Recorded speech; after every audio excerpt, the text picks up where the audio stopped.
उत्तर प्रदेश के जिला पीलीभीत से एक दिल दहला देने वाली घटना सामने आई है, जिसने इंसानी रिश्तों पर सवाल खड़ा कर दिया। जहां दोस्ती को सबसे पाक रिश्ता कहा जाता है, वहीं यहां एक दोस्त ही अपने यार का कातिल बन बैठा। जिस भरोसे और अपनापन पर दुनिया कायम है, उसी दोस्ती ने खूनी रूप ले लिया। आरोपी ने अपने ही साथी को इतनी बेरहमी से मौत के घाट उतारा कि उसकी आंखें और जीभ बाहर निकल आईं। यह नजारा देखने वालों के रोंगटे खड़े हो गए। पुलिस ने मुख्य आरोपी दोस्त को हिरासत में लेकर पूछताछ शुरू कर दी है और गन्ने के खेत से लाश बरामद कर ली है। रिपोर्ट के मुताबिक घटना में कुछ अज्ञात लोग भी शामिल थे। इस वारदात के बाद पूरे इलाके में दहशत फैल गई है। वो पत्नी जिसकी 2 साल पहले शादी हुई थी, उसका सिंदूर उजड़ गया। एक मासूम बच्ची जो 2 महीने की थी, जिसने अपने पिता को भी सही से देखा भी नहीं था, और वो माँ बाप जो जिसका बेटा सबसे लाडला था, वो दुनिया छोड़कर चला गया। कुछ ही पल में खुशियां भरा संसार मातम में बदल गया। अब आपको ले चलते हैं उस दर्दनाक घटना की तरफ जहां ये पूरी वारदात हुई है।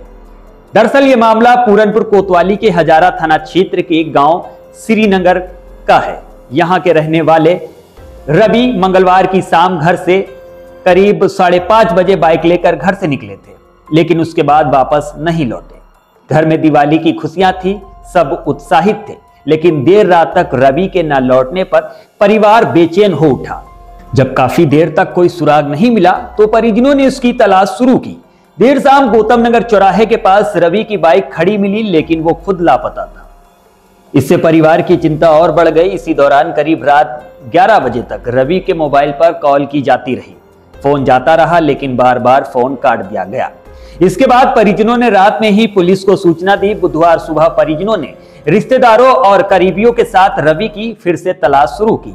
इसी दौरान उसका दोस्त हीरालाल भी उसके साथ खोजबीन में शामिल रहा। यानी फैमिली के साथ वही कातिल अपने दोस्त का कातिल ढूंढता रहा, लेकिन किसी को क्या पता था जो साथ में एक दोस्त है वही कातिल बन जाएगा। घटना को लेकर सीओ प्रतीक दहिया के मुताबिक दोस्त हीरालाल बुधवार सुबह 10 बजे तक रवि को ढूंढने का नाटक करता रहा।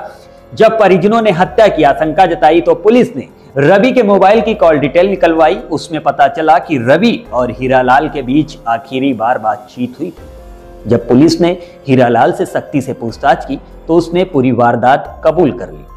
आरोपी ने बताया कि वो रवि मंगलवार शाम मुर्गी फार्म पर शराब पी रहे थे। नशे में दोनों के बीच किसी बात को लेकर विवाद हो गया। गुस्से में हीरालाल ने डंडे से ताबड़तोड़ हमला कर दिया और वहीं पर मौके पर रवि की हत्या कर दी और सब खेत में छुपा दिया। यानी लाश को जो है हत्या के बाद खेत में फेंक दिया, छुपा दिया, ताकि सबूत मिट जाएं।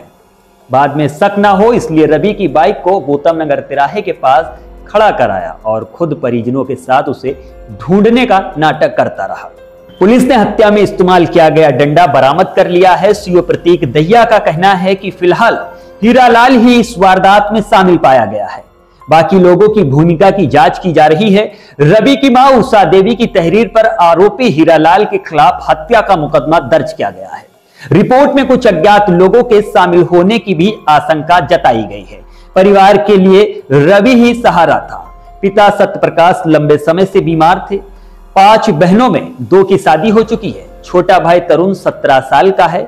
रवि की शादी 2 साल पहले लखीमपुर खीरी के संपूर्णा नगर की प्रीति से हुई थी और उसकी 2 महीने की एक बेटी भी है। वो बेटी जिसने अभी सही से अपने पिता को जाना भी नहीं था। वो पिता दुनिया छोड़कर चला गया। दिवाली की रौनक अभी खत्म भी नहीं हुई थी कि परिवार भैया दूज की तैयारी में जुटा हुआ था, लेकिन त्योहार से ठीक एक दिन पहले हुई इस दर्दनाक घटना ने सब कुछ उजाड़ दिया। बहनें रो रो कर बेहाल हैं। पत्नी प्रीति का बुरा हाल है और उषा देवी बेटे के गम में बेहोश सी पड़ी है। पूरे घर में सिर्फ सन्नाटा और आंसू बचे हैं। फिलहाल इस घटना से क्षेत्र में दहशत और सनसनी फैल गई है।